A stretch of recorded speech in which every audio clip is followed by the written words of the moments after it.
clap. Voilà. Bonjour mes parapes, bienvenue dans cette fac du mois d'octobre. Ça fait longtemps que je m'étais pas assise par terre pour parler à une caméra. Heureusement, vous êtes là. Donc Fresners me dit: Chérina, jusqu'à présent je n'avais jamais franchi le pas de te poser mes questions, par peur que cela n'ait rien à voir avec le sujet. Mais il n'y a pas de sujet, il y a tous les sujets. Parce que mes questions ne s'adressent pas vraiment à Solange, mais à toi, Ina, et que j'ai peur d'être intrusive. On verra.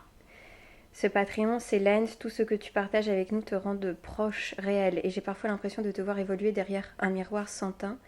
Par exemple, je connais les nuances de ton parquet, alors que tu ne sais pas qui je suis. C'est beau ce que tu dis. Je vais répondre aux questions que je te pose, comme ça j'aurai l'impression de rétablir un peu l'équilibre. Oh, ça a l'air chouette. Comment dors-tu? Bien.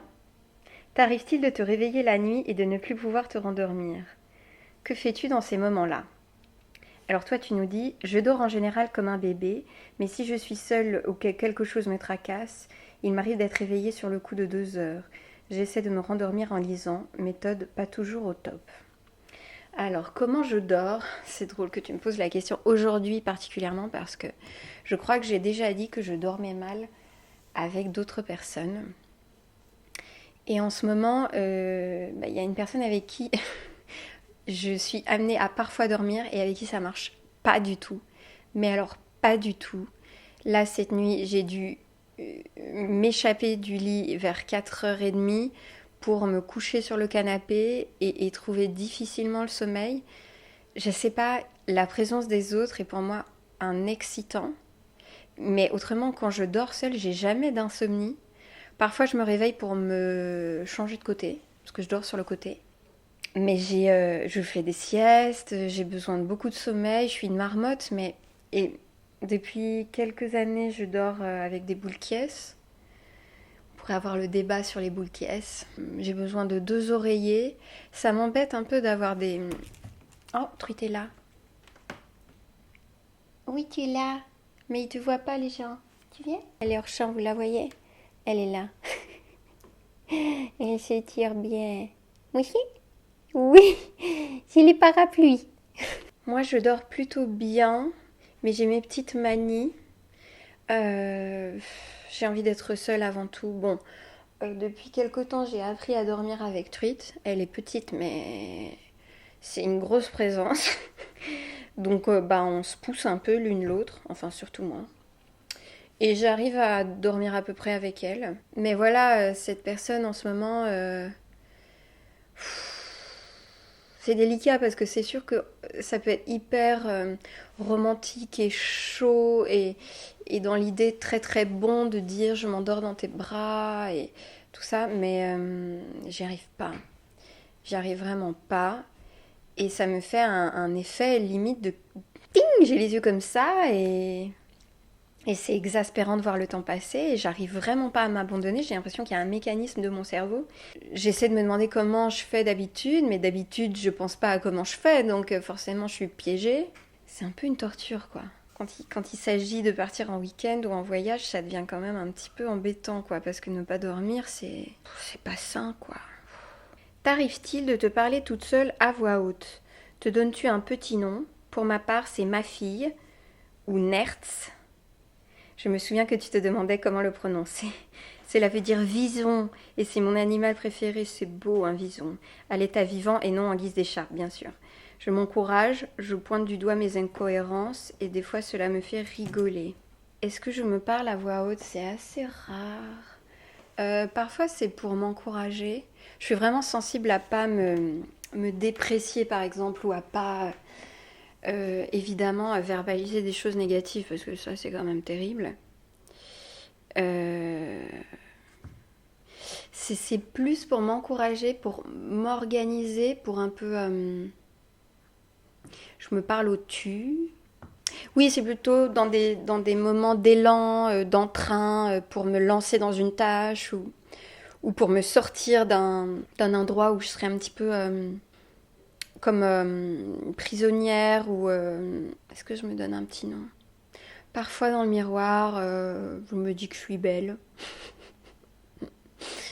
Parfois, j'ai un petit peu comme ça des pensées positives, de me dire que ça va, que, que j'ai de la chance, que tout va, se déployer, qu'il n'y a pas à m'inquiéter. Aimes-tu les voyages en train? Quel plat te rappelle tes grands-parents ou ta famille? J'aime beaucoup voyager en train, lire et rêvasser à la fenêtre. Endives au jambon et flan caramel font partie de mes heureux souvenirs d'enfance. En fait, je trouve les cabines de train très moches et, les toilettes puent. Enfin, je trouve que les trains, ça pue, c'est moche. Euh, Alors, je pense que je peux être attachée à certains trajets, peut-être. J'ai beaucoup fait le Paris-Lille quand j'étais installée à Roubaix, par exemple. Et le samedi matin, je me levais à 5h45 parce que j'avais gardé ma psy à Paris et j'y tenais, par exemple. Et c'était un peu beau de faire ce voyage-là le samedi matin, de rentrer à Roubaix à midi. Il y a d'autres trajets un peu sentimentaux comme ça. Mais je trouve ça un peu stressant, en fait. Les bagages, enfin, quand tu pars pour un long temps, c'est la peur de ne pas avoir tout pris, la peur de rater le train. Peut-être les trains. Je me demande si. Est-ce que tu vis en Suisse, Fresnerz? Il me semble que. Mais ça doit être mieux. Les trains allemands ou les trains suisses, tout ça, ça doit être plus beau, non? Et les plats, quels plats te rappellent tes grands-parents ou ta famille? Il y a, y a un plat québécois et un plat roumain, mais que je mange pas en France. Enfin, les Roumains, ils font des choux farcis. Alors, il y a de la viande, hein, mais ça, c'est sûr que ça me rappelle vraiment mon enfance. C'est mon père qui les fait. C'est avec de la viande. On peut mettre toutes sortes, du veau, du porc, du bœuf. C'est dans un chou. Mais j'en ai pas mangé depuis très très longtemps. C'est dans une feuille de chou avec du riz, de la tomate, de l'oignon, du chou mariné, de la choucroute et de la viande fumée. Bon, c'est très copieux et généralement, classiquement, c'est servi avec une sorte de polenta et de la crème fraîche. Sinon, il y a le pâté chinois, dont il existe des versions végétariennes. Ça, c'est québécois. C'est une sorte de hachis parmentier, mais la viande est mélangée avec du maïs. Et donc, il y a de la purée de pommes de terre par-dessus. Et voilà, ça fait aussi très longtemps. Mais on peut en faire une version végétarienne avec des lentilles. J'ai déjà fait. C'est l'une des versions des gratins ou des hachis parmentiers. Je dirais ça. Qu'est-ce qui t'a fait oser poster ta première vidéo sur YouTube? As-tu eu l'impression de lancer une bouteille à la mer? Si c'est trop personnel, ne te sens pas obligé de répondre et excuse-moi. Mais non, j'adore tes questions, Fresnertz. T'inquiète pas, j'adore quand c'est intime. En fait, oser la première vidéo, il n'y a pas vraiment eu ce truc de oser. Enfin, je sais pas ce que tu veux dire par oser, mais moi j'avais quand même un passé de comédienne, donc j'avais pas, si tu veux, cette appréhension du regard des autres, ou c'était pas à ce niveau-là. Je savais que je voulais exprimer des choses publiquement, donc le défi, il était plus de trouver la forme et le ton et, et de persévérer.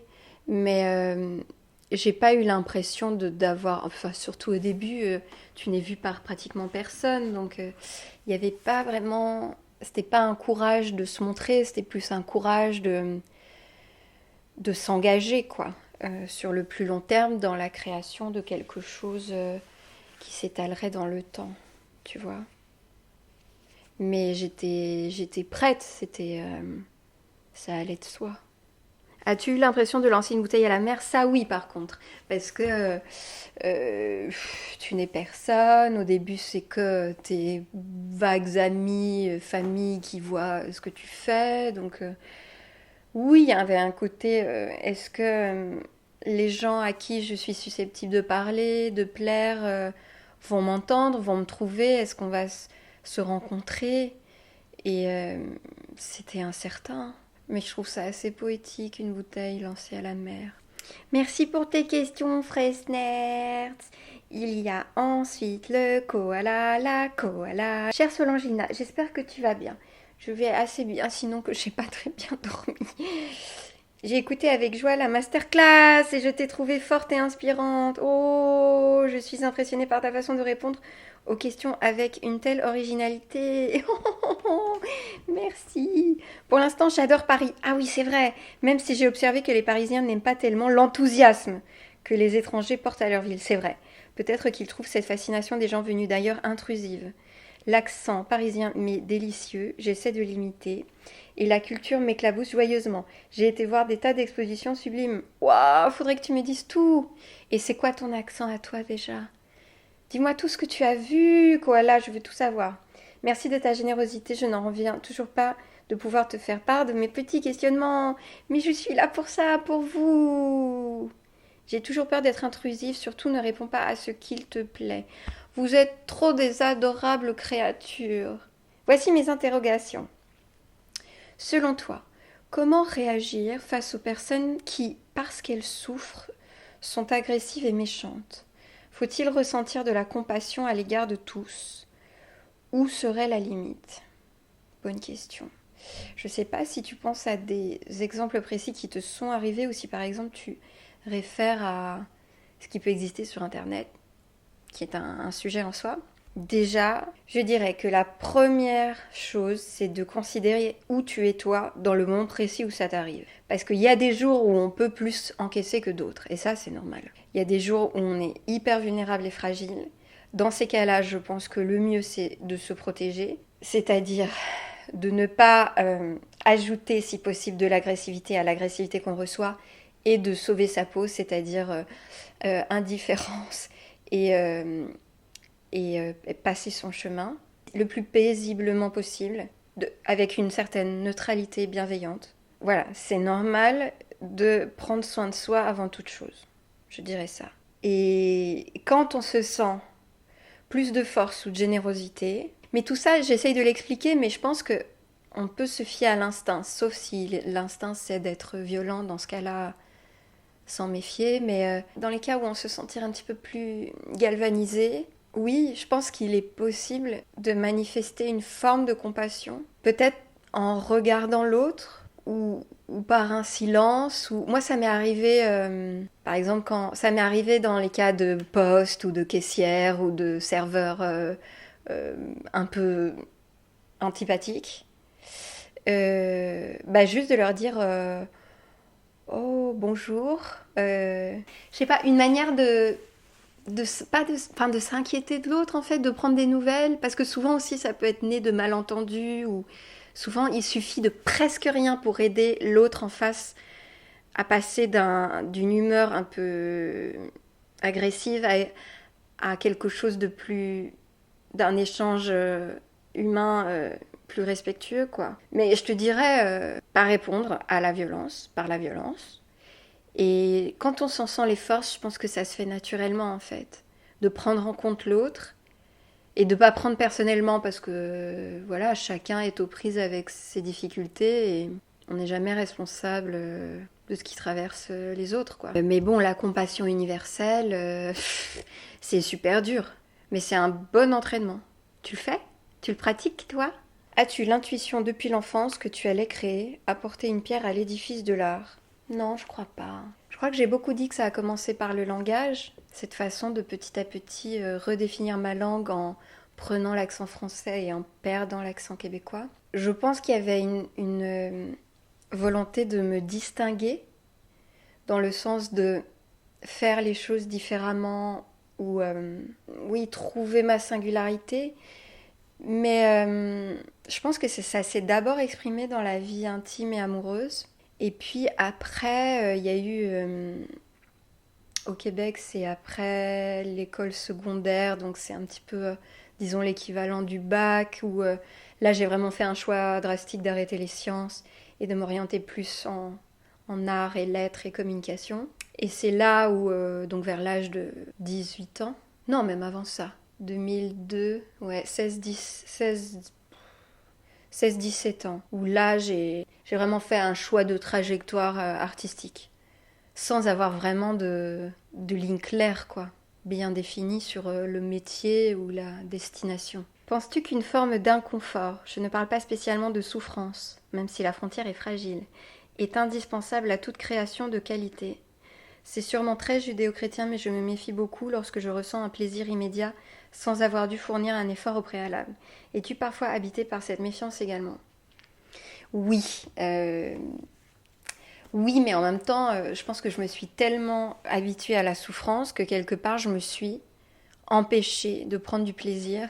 Et aujourd'hui, j'en suis à un point où je pâtis beaucoup de ça et j'ai l'impression que j'ai beaucoup de choses à rattraper, d'apprentissage à faire. Je vais te dire honnêtement, là, je pense que tu es très jeune, mais je pense qu'on a tort de glorifier la difficulté. En fait, moi, je me rends compte aujourd'hui du mal que ça m'a fait et des travers que ça a engendré et même psychiquement, en fait, mentalement, je sais que je me suis réfugiée dans des comportements un petit peu sadisants, comme dirait ma psy, ou, ou masochistes, ou finalement, c'est ce que je dis dans le dernier podcast, c'est-à-dire que s'angoisser, s'inquiéter, douter de soi, c'était une manière pour moi d'être professionnelle ou d'être sérieuse, alors que c'est franchement pervers, quoi. Et que on n'est rien du tout sur cette terre. Si on peut faire en sorte que le petit bout de temps qu'on y passe ici puisse nous apporter du bon, alors comme tu dis, je sais pas, création de qualité déjà, qu'est-ce que c'est subjectif. Tu vois, tu sais, aujourd'hui je pense, fondamentalement, je pense qu'au point d'où je te parle aujourd'hui, peut-être je changerai d'idée, mais pour moi, une création de qualité aujourd'hui, c'est une création au cours de laquelle, durant le processus de laquelle, j'ai pris du plaisir. Parce que je me suis rendu compte que si je mise tout sur le résultat et sur la supposée qualité du résultat, et que je me dis, mais peu importe comment je m'en sors pour le faire, pourvu que le résultat soit de qualité, aujourd'hui ça n'a plus de sens pour moi. De tout miser sur la finalité, ça n'a plus de sens. Parce que je sais que ça ne me nourrit pas. Je l'ai éprouvé. Si, il y a une sorte de fierté orgueilleuse ou de sentiment d'accomplissement, mais hyper fragile. Hein, et d'autant plus quand tu te rends compte que une fois que tu as fini le truc, va falloir en refaire un autre et que tu vas souffrir et que une fois que ce sera fini, tu seras quand même insatisfait. Donc je sais, aujourd'hui, je pense toucher du doigt que la satisfaction, elle vient du parcours, quoi, parce qu'on passe beaucoup plus de temps à être en train de faire qu'à avoir fait. Et je pense que ça contredit un peu ce que je disais dans la vidéo Comment être artiste. À l'époque, je pense que j'étais assez résignée sur la question de la souffrance et aujourd'hui, je ne le suis plus. Mais tout ça fluctue, hein, c'est vivant. Qu'est-ce que tu en penses, toi? Et vous? Ça m'intéresse. Mais oui, c'est très judéo-chrétien. Parce que l'effort... Aujourd'hui, je valorise l'évidence. Et c'est pas parce que les choses se font souplement, fluidement, dans une forme d'évidence, qu'elles ont moins de valeur. Pour moi, c'est être un petit peu détraqué que de penser qu'il faut absolument que ce soit compliqué pour que ça ait de la valeur. Tu me suis? La fac d'octobre 19, deuxième. Ok. Est-ce que ce nouveau projet de vidéo t'a permis d'exorciser la souffrance qu'a pu te causer l'injonction à la fête? Les personnes extraverties m'ont toujours impressionnée de par leur manière de fonctionner opposée à la mienne. C'est comme s'ils possédaient un charisme magique, presque écrasant.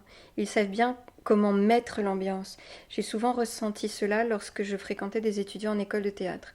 Je leur enviais leur liberté, leur imprévisibilité, dans leur impulsion à organiser des sorties sur un coup de tête. Je trouvais leur cohésion de groupe fascinante et inaccessible. Un certain pouvoir destructeur de séduction se dégageait d'eux. Aujourd'hui, je n'y pense plus car je ne les fréquente plus. Peut-être faut-il accepter, comme tu le dis dans l'une de tes vidéos, que l'on ne peut pas tout être à la fois. As-tu ressenti cela lorsque tu étais au cours Florent? Comment t'en es-tu protégée?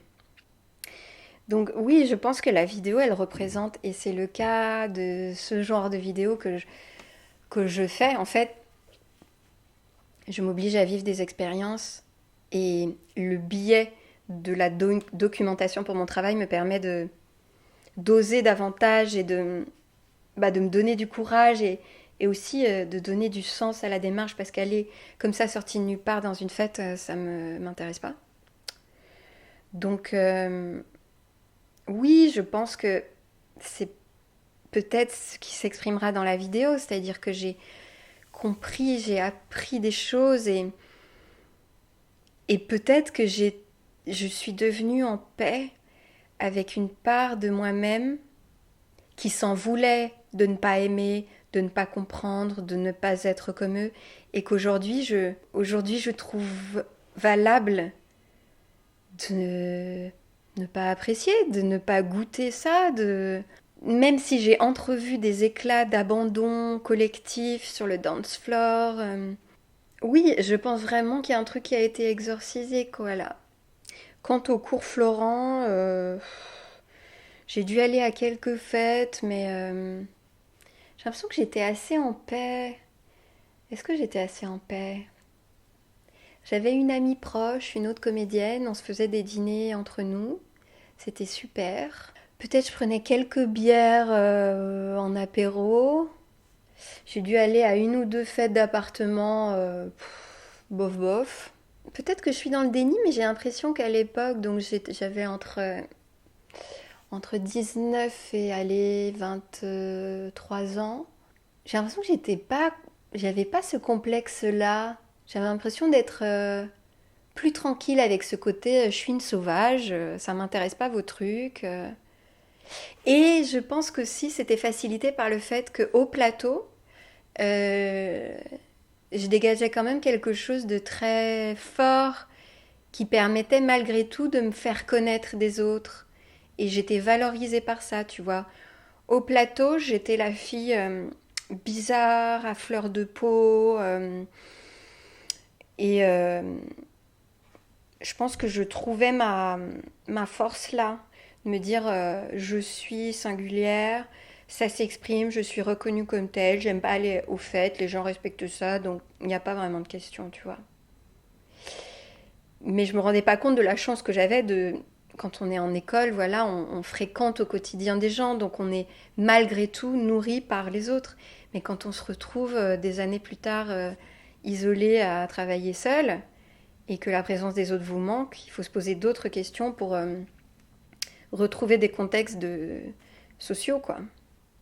Mais je me souviens, au cégep, qui est un peu l'équivalent d'une prépa au Québec, je me souviens, c'est drôle ce que tu dis, avoir changé parce que j'étais en lettres et théâtre et je suis allée en art visuel. Parce que c'est précisément ce truc de théâtre, de troupe, euh, d'extravagance, mais de trucs hyper trop social qui me gênaient, où je me sentais pas à ma place. Et quand je suis allée en art visuel, c'était des gens beaucoup plus... c'était comme des... Comment dire? Des galaxies à eux-mêmes, où on sentait qu'il y avait vraiment de la place pour des individualités vraiment pas du tout normées, qui pouvaient être bizarres d'une autre façon, un peu... Oui, un peu aussi des ermites et je me retrouvais plus là-dedans, en fait. Et je pense que je me suis toujours plus retrouvée dans les artistes plasticiens que dans les théâtreux. Et c'est très juste ce que tu dis. Que ta journée soit douce, des tas de bises à toi et au truiton. Je vais lui faire, elle a très mauvaise haleine. C'est mieux que tu sentes pas. Nathalie, coucou Nathalie. Zut, j'ai raté le délai, mais non, bienvenue, tu as bien fait de déposer ta question parce que c'est moi aussi, je suis en retard. Ce sont les embruns de Cabourg qui me déconnectent. Tu es à la mer. Peux-tu nous parler un peu de ton projet d'écriture pour le NaNoWriMo? Est-ce que cela débouchera sur une auto-édition? Plusieurs participent, ce serait une sacrée aventure de se lancer tous dans l'auto-édition. Merci pour tous tes échanges. Oh, merci à toi Nathalie et profite de la mer. Moi je vais en Normandie ce week-end je crois. J'ai hâte, mais il va pleuvoir, mais Truite va marcher, va courir dans le grand sable. Ça, elle adore. D'ailleurs, je me disais que, bon, c'est complètement hors sujet, mais je ferais bien peut-être de l'agility. Vous voyez ce que c'est? L'agility, c'est des sortes de parcours de chiens. Parce que comme elle a un corps de sportive, de chien, de bête, de course. Bon, elle vieillit un peu, elle va avoir 7 ans, mais je me dis, peut-être ça peut être une activité entre nous et que ça pourrait m'amuser. Vous connaissez ça? Bon, est-ce que je peux vous parler de mon projet de NaNoWriMo? Parce que je suis un peu superstitieuse. C'est un projet. Alors oui, ce serait éventuellement un projet d'auto-édition.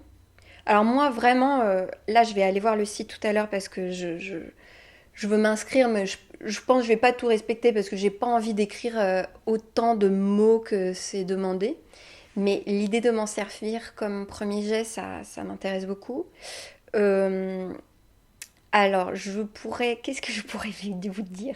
Alors, moi, j'aimerais que ce soit un livre un peu mixte, c'est-à-dire que j'aimerais bien que il soit peut-être en partie illustré. Euh, Peut-être, j'ai vraiment des idées vagues parce que j'ai envie de fragments. J'ai envie d'un carnet, j'ai envie que ça ressemble un peu à un carnet au jour le jour, un journal de bord de quelque chose qui est lié au corps et un petit peu aussi à l'amour et un petit peu aussi au plaisir et un petit peu au bonheur. Enfin, c'est un petit peu entre le ce serait un petit peu entre le livre de développement personnel, le carnet de bord, la poésie illustrée, le récit érotique et quoi d'autre et le feel good book. Enfin, bon, pour l'instant, j'ai vraiment beaucoup trop d'intentions, hein. Mais j'ai pas envie de me fermer des portes et j'ai envie que, contrairement à Autoportrait en chienne, j'ai vraiment envie d'être très libre dans la phase de premier jet qui sera donc voilà en novembre. Ça devient un peu officiel là. Ouh là là là là là. Et donc voilà ce que je peux te dire. Ça, mais ça me fait un peu peur moi. Mais peut-être qu'il faudrait que je demande à Rémi de faire un onglet spécial dans le Discord. Ce serait pas mal. Et moi j'avoue que je le fréquente peu parce que j'ai peur de me noyer dans tous les nouveaux réseaux. Voilà ce que je peux te dire, Nathalie. Je suis assez excitée. Denis est là, il a raté la fac. Mais non, tu n'as pas raté la fac. Vite, une petite question. Tu parles souvent de ta solitude. Mais quel genre de solitude? Une sorte de solitude morale? Oh, wow, c'est quoi la solitude morale? Ce sentiment que ta radicale originalité est pour tous incompréhensible ou bien autre chose? Wow, solitude morale, il faudrait que tu m'expliques ce que tu entends par là. En fait, je crois que ça revient un peu à ce que disait la koala, c'est-à-dire que c'est un peu une sorte de définition en contradiction avec ce que je me figure être une norme, mais qui est complètement biaisée. C'est-à-dire la norme des gens sociaux qui ont tant d'amis, qui travaillent dans tel contexte, qui ont telle famille, qui ont tel agencement de couple et que je me dis que par rapport à cette norme, mais en fait qui n'existe pas, eh bien je suis plus solitaire. Mais ce que tu dis est vrai aussi, c'est-à-dire que, mais qui est lié à mon histoire familiale, je pense, c'est-à-dire que j'ai eu du mal à me sentir comprise très tôt. Et j'ai un peu transporté cette incompréhension et je l'ai peut-être augmentée en me sursingularisant. Et donc, bah, comme souvent, on fait d'une faille une sorte de trait fort de sa personnalité. Et c'est une manière de refaire l'histoire. Enfin, tu devrais comprendre ça. Je pense que tu comprends très bien ça. De voilà, ah ben j'ai pas été comprise. Ah ben je vais me donner des raisons de pas être comprise alors. Et, et c'est vrai que ben pour le coup, je me suis peut-être privée moi-même de rencontres et j'ai eu du mal à vraiment constater que je pouvais communiquer avec d'autres personnes et me reconnaître et me sentir reçue comme j'étais et inspirée et pouvoir déployer des relations oui, il y a peut-être un peu de dépit et de déception et de frustration dans cette solitude-là. Mais j'ai aussi de la chance, enfin j'ai aussi quelques rares personnes dans ma vie qui me tiennent vraiment chaud et avec qui j'échange sur des plans profonds, quoi. Donc c'est une fausse solitude. C'est pas un isolement radical, tu vois. Oh, il s'est mis à beaucoup faire noir. Merci pour vos questions. Ça m'a encore réconciliée avec ma solitude morale de parler à mes gentils parapluies très doux. Je crois qu'il y a une légère bruine. Ah oui.